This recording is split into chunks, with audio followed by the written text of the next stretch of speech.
across the stage nice and neat. But how fantastic is it to be here in church today in this kind of setting? And on behalf of our lead pastors, I want to extend a very warm welcome to you all here in this service. If you haven't met me before, my name's Charisa. I'm a mum of 2 kids.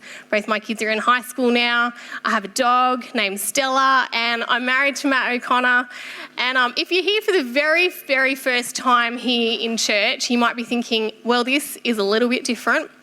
And you might even be thinking, I knew that there were Pentecostals, but there is even more dancing than what I was expecting.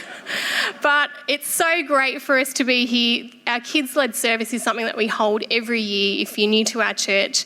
The reason why we do this is because part of our commitment, Dan and Ali, Pastor Dan and Ali, they really felt like God spoke to them about building our church from the bottom up. And days like today are so exciting for our kids to be able to experience being in church and experiencing, not only for our kids to be able to lead and do actions and speak on stage, but for us as a church as well to be able to back it and support them and cheer them on and have a little bit more insight as well about what kids is all about.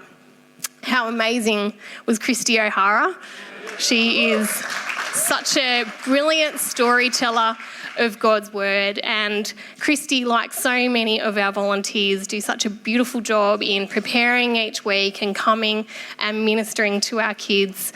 And I'd really like to thank all of our C3 Kids volunteers. You know, if without our volunteers, our kids ministry simply wouldn't exist, and I'm so thankful for them. We've just onboarded 10 volunteers to our C3 Kids team just recently, so thank you for responding to the call out for volunteers. We still need more volunteers, and I really appreciate the people that have come on. We've really needed them too. We've been hovering around 100 kids per week in our kids ministry program, which is, as we're growing, it's so exciting to see, but at the same time we need to have the volunteers so that we can manage the growth and be able to put on fantastic programs. And the more volunteers that we have, the more touch points we can have with each child. So upstairs we might have, on each week, we might have 3 or 4 volunteers, but if we've got 75 kids, it's hard to get around to each kid and play with them and say, how was your week? And talk to them about their world. And it's in those moments, in those little conversations that you have, is the connection points. And it's like pastoral care on the spot with those kids. And so the more people that we have connecting and having fun with these kids, the more that they feel built into our church and feel that connection. But a lot of the people who serve on our kids team wouldn't necessarily feel like they are gifted and anointed teachers, or that they maybe are super passionate about kids itself. But what they each and every one of them have is that they've got willingness. And God can do a lot with willing people. And you might even find that it might not be something that you might have originally thought that you would ever like to do, but when you get on board and you might think, yeah, I really enjoy this. Some weeks we come off and we're like, oh my gosh, that was a long service. But some weeks as well we go, that was amazing and it was fun and I really enjoyed playing cards with that kid, or I really enjoyed having that little chat. And so I want to encourage you, if that's something you want to do, to come and speak to me and we can onboard you. I'd like to do a few shout outs here while I'm here as well. I want to give a shout out to Andrea Hickson, because she has been coming in every week. She donates her, gives of her time on every Wednesday, and she comes in and she sets up our kids' rooms, our mini kids' room and our primary room. And she does it in such a beautiful way. We call it, I say to her, beautiful play, engaging play, and she sets up all of these different things so that when people come in, that they feel immediately like there's something that I can do. You know, I can go to that table and I can pick that up, or that looks so engaging and inviting. And so I want to thank her for the time that she puts into it and the energy and resources and everything that she does. I also want to thank Marcel Lombardo, who's been heading up our sign-in team. That's a new team that we've got this year, and the reason why we wanted that team is that when we have visitors that come here, and even, if you've been here for the longest time, we want our kids when they come here to feel a really welcome and fun face when they arrive. And part of the things that we've been doing with like our lanyards and our collector pins and things that the kids get on arrival, it's all about making fun for our kids. We want our kids when they come here to love the house of God. And so those warm, friendly faces on arrival has been something that's been such a brilliant thing to be built into our church, and also want to thank all the people that have joined our sign-in team as well to boost that and to make a welcoming, warm face. I also wanted to give an update that this year, and also publicly thank Alison Smith, who has led up our Mini Kids program. Mini Kids is something that we have structured this year so that we have a dedicated music program and a dedicated craft and preach message just for our walkers to preschoolers. And it's been such a brilliant initiative to be able to get that back since we've had COVID. We had so many different versions of services after COVID, but to be able to have that dedicated program for our mini kids has been something that's a really great initiative. She's just about to have a baby, and so I wanted to bring another update as well that Olivia Neves is taking her position while she's on maternity leave. So if you see her, encourage her. She's doing a brilliant job in our mini kids program, and I'm super proud of the job that she's doing. Well, today, is, like I said, is such a great way for you as a church to get some more insight into our kids' ministry. Don't know about you, but if you ever talk to a kid and you say, what did you do on school holidays? They'll, shrug their shoulders, and then you find out that they went interstate. Or you'll ask them, what did you do at school today? And shrug your shoulders. And then you find out that they got a really special award at school. And I don't know about you, but when I was at school, if I got a special award, I would shout it from the mountaintops because, maybe Sizzler was on the line or McDonald's. And back then, when we were kids, that was kind of a big deal if you ever got McDonald's or Sizzler. But what Christy shared today was directly from our curriculum. It was week 8 of our curriculum. And every week we have a different topic and we run off the same theme for the whole term. And this term's theme for primary has been Keep Calm and Psalm. And you've probably heard it and seen it on our screens each week. But our Psalms program has all been about painting a picture for kids about how they can relate to God in every season of their life. We've been talking to kids about how they can take their raw emotions to God and trust them with their emotions and trust them with how they feel, even when things are not going good, or even when God doesn't answer them in the way that they would like to. And I think that's such an important thing for our kids to hear, that God is good, and even though my circumstances might not look the way I would like it to, he's still good. And so we've been unpacking that this term. On each seat, we've got a newsletter. We wanted to pop a newsletter on each seat because each of our parents get a newsletter at the start of the term. But it shows you some of the things that we do in our programs, and it's a reminder to parents that they can follow along at home about our program. We've got Bible verses in there about all the different things that we talk about each week so that you can encourage our kids. On the screen this morning, we've had a few times showing that our vision for kids is that we want our kids to know Jesus, to make friends and to have fun.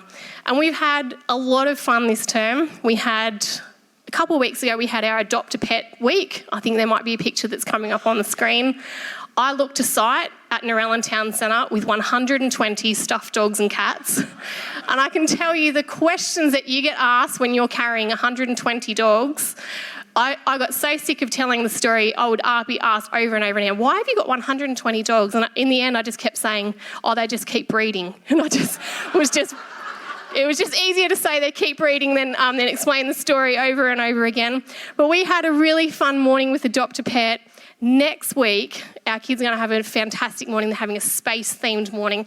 And we've actually got a planetarium coming, which is going to be this giant big dome that's coming, and the kids are going to have such a fun time. Mini kids are going to have a whole space morning, and our primary kids are going to go into the planetarium, and they're going to see all of the stars in the night sky. They're going to take a trip from Earth to the sun. They're going to take a trip to the moon. They're going to take a trip to Mars. They're going to be able to see on the planetarium what the stars will look like that night in the sky and what to look out for. And they're going to have such a great morning, and they're also going to collect a special collector pin, a space pin for their lanyards as well. So that's going to be really fun. We've also booked in next term, we've got a rock climbing wall booked in with the proper, belay system and harness and all that sort of stuff. So that's coming next term, and we've also got our usual Christmas craft, and I've got a Christmas magician coming in, and he's going to do all sorts of like card tricks and magic tricks, and it's going to be really, really fun. Well, We love to have a lot of fun at C3 Kids, but what underpins every single thing that we do in kids ministry is we want our kids to encounter Jesus. We want our kids to learn more about him and know his great love for them. And I'll often say to our kids in ministry time, Jesus loves you so much. And I'll say to them, he loves you more than any words that I could ever use to describe, more than any story, more than any picture that I could give. He loves you even greater than that. And it's in our ministry moments that we have where kids can actually stop and be in God's presence and actually encounter that for themselves. That is the most special part of C3 Kids. And I've got less than 10 minutes here this morning, and I won't attempt to unpack a preach in that. And my kids are probably saying hallelujah because I use them in so many examples at the last message. If you were here, you might recall they were very good sports, by the way, and I had full permission to be able to use them as examples like I did after the service. I was like, yes, you can have McDonald's today after lunch. But what I'm actually going to share with you today is actually inspired from week 12 of our Keep Calm and Psalm series. And that is that I want to encourage you in a devotional style setting that God cares deeply about you. Not for who you are to someone else as a parent or a grandparent or a friend or a partner. Not for what you lead or serve. Not for your profession or your job. And not for what you do, but simply for you as an individual. That God cares for you. And it's a pretty amazing thought to think about that God cares for you. Next week when we have the planetarium morning, I'm actually going to be starting before they go into the planetarium. I'm going to be doing a creation message, and it's titled, My Help Comes from the Lord, the Maker of Heaven and Earth. And we're sharing a story deliberately about creation because just like historians study things like the ancient pyramids to understand more about the people that actually built them, when we understand more about our world that God created, we can understand more about God. And I love to sit on my back deck in the evening. Daylight savings is even better. Sit down there with Matt. I've got my 2 chairs, which I call my sundowner chairs, with the sundowner in hand, and we call it happy hour at the Oaks. And I love to admire the sunset and the stars. And it's just magnificent. And I'll often stop and think about the bigness of God and his creativity and how incredible it is that the sky can change the way that it does every night. And in Psalm 8, David says, considers and awes at God's great creation. And he says, what is man that you are mindful of him? Why does God, the creator of the heavens and the earth, who can do so many big and wonderful things, care about us so deeply? And have you ever stopped to think about your significance in comparison to creation? Because God has. And we are made in his image. Before we're parents or spouses or anything else, we're first and foremost children of God and created in his image. And the word tells us that we've been crowned with glory and honour and that we are precious and honoured in his eyes. And we can get so busy in our worlds that we can forget to encourage our own hearts about how God actually feels about us. And sometimes we can be so busy and consumed by the chaos of life, even good things like our kids, that we can forget to focus on tending to our own lives too. For some of us, the pendulum may have even swung so much that we focus so much on our kids that we've completely forgotten to look after ourselves. And that might sound like a funny thing to even think about at a kids-led service when we're so focused on kids. But I say that because it's really important to have the right balance for our own lives and our families. And to remember that God cares about you as much as he cares about your kids. And it's important to stop and ask ourselves, is my soul healthy? When you go on a plane and those boring compliance people do their safety briefing, Matt actually called me the fun police at work this week. And I was like, I am not the fun police. I am extremely fun. As our youth department will know, I'm extremely fun. But one thing universally they will tell you on every flight, regardless of whether you're on a political, non-political Qantas flight that hasn't been cancelled, they will tell you that the very first thing that you should do when the oxygen mask comes down is to make sure you fit it on yourself before you fit it on someone else. And sometimes we can be like the picture of that person sitting there trying to fit the mask on everyone else when we're grasping for air ourselves. I shared at our Mother's Day message about how we can help kids to know God. And I think if we ask most people in this room, that they would have absolutely that desire to want to help their kids know God, and that they could probably list off for you a few key things on that they know what to do, and that maybe they've even tried it. Perhaps they get so frustrated about it being implemented in their home because they don't have it starting in their own life. And so a really important question to ask of ourselves, I guess, in a devotional kind of question is, do we actually practice things that we want to do for our kids ourselves? And do we model to our kids a life of what we hope to see in them too? And it's so important to be able to help others, but it's so important to help yourself. And so I've got a couple of key, thoughts on what might help you. And the first one is that the Lord is your strength. And to prioritise connecting yourself to God and making him your supply so that you don't run on empty. Even Jesus demonstrated that he needed to get away and withdraw and spend some time in prayer and rest and recharge. And I want to encourage you to practically find some time in your day, even if it's 5 minutes and the kids are already up and you pretend that you're still sleeping. Or even if you have to play a game. I saw on Instagram the other day a mum hack telling their kids to play a game where they lie on the floor really still and pretend to sleep and see who can sleep the longest. And I thought, that is genius. I wish I knew about these games when I had young kids. But try to find a spot in your day where you can be still and say, God, help me today. Be my strength and supply today. And the second one is to get your world in order. We're raising kids in a rapidly changing world, and we're not responsible for the world. It's really important to remember what we're actually responsible for. For some of us, we can be unburdened by remembering the Psalm 24 verse 1 where it says, the earth is the Lord's and everything in it.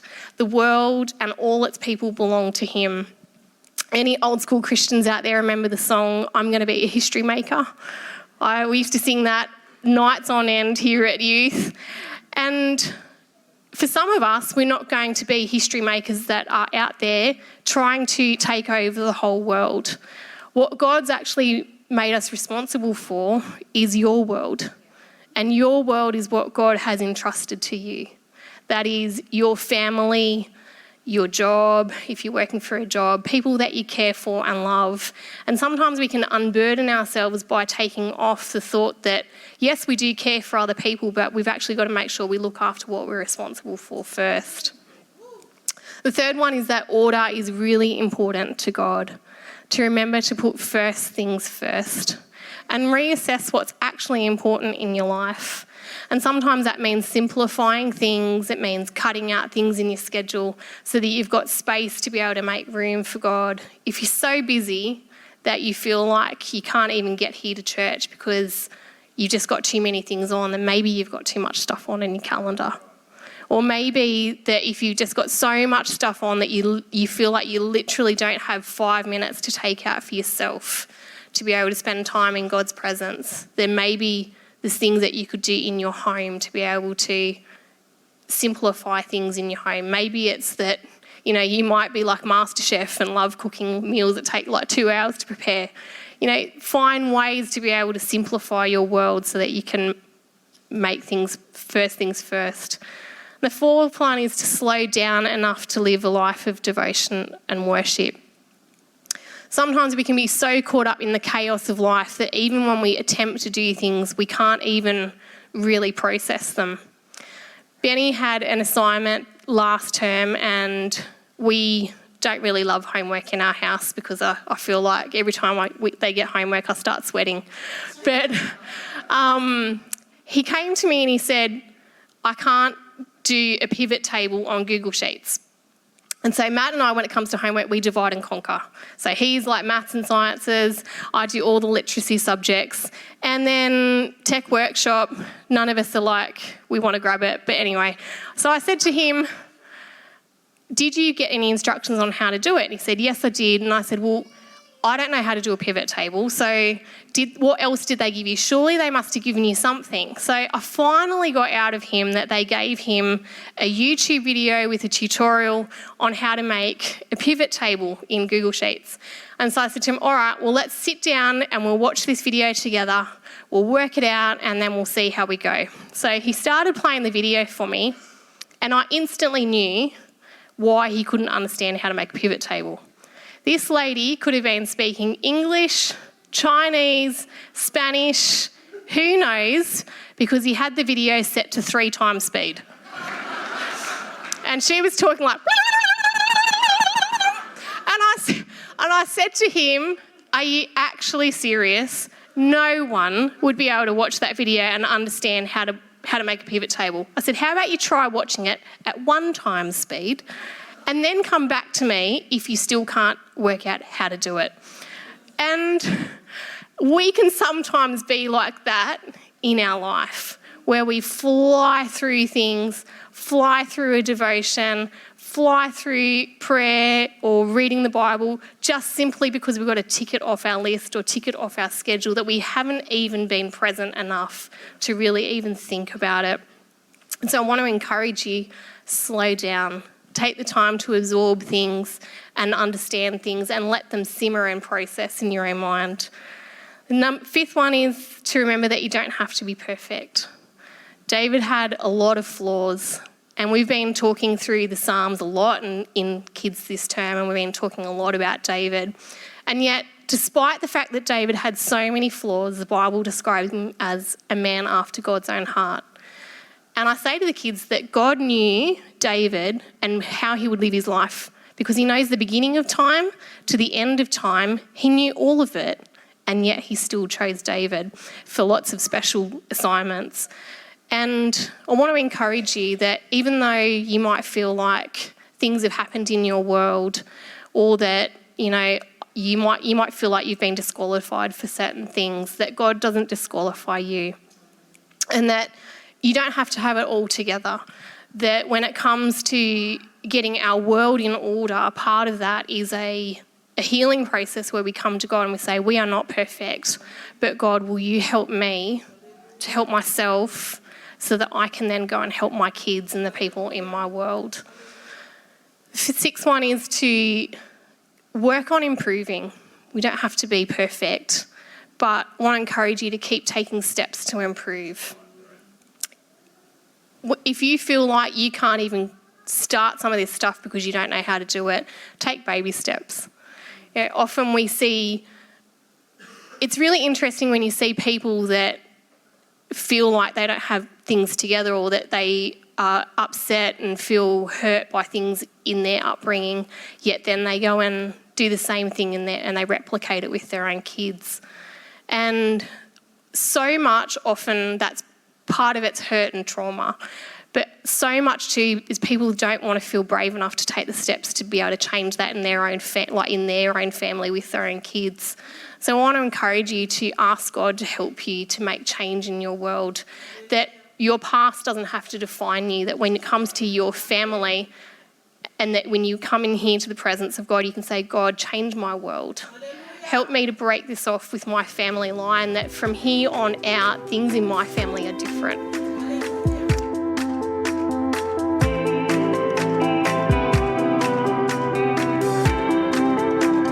We hope you've been encouraged by this message. For more information about C3 New Hope and its locations, please visit our website at c3newhope.com.au.